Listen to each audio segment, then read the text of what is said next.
ஜீவன் தந்தே உம்மை ஆராதிக்க, வாழ வைத்தே உம்மை ஆராதிக்க, தெரிந்து கொண்டே உம்மை ஆராதிக்க, உம்மை என்னாலும் ஆராதிப்பே, உம்மை என்னாலும் ஆராதிப்பே.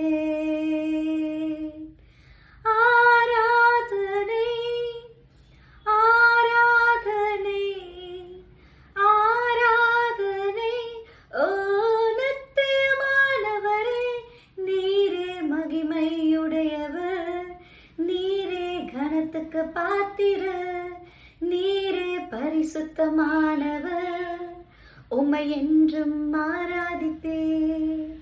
ஆமாங்க, இந்த பாட்டுல சொல்லப்பட்டபடி கர்த்தராகிய இயேசு கிறிஸ்து இன்றைக்கு உங்களுக்கு ஜீவன், சுகம், பலன், ஆரோக்கியத்தை கொடுத்திருக்கிறார்.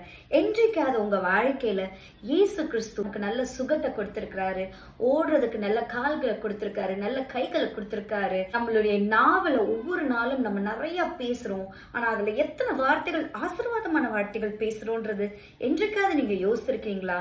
இனிமே யோசிக்க ஆரம்பிங்க. உங்க வாயிலிருந்து புறப்படுகிற ஒவ்வொரு வார்த்தையும் கர்த்தருடைய ஆசீர்வாதமான வார்த்தைகளாய் இருக்கும் பொழுது, கேட்கிற வார்த்தைகள் ஆசீர்வாதமான வார்த்தைகளாய் கேட்கும் பொழுது, பார்க்கிற யாவற்றையும் நன்மையாக பார்க்கும் பொழுது, கண்டிப்பா நான் சொல்றேங்க, கர்த்தராகிய இயேசு கிறிஸ்துவால நீங்க ஆசீர்வதிக்கப்பட்டவர்கள் என்று நீங்களும் உணர்வீர்கள், மற்றவர்களும் உங்களை பார்த்து உணர்வார்கள். God bless you.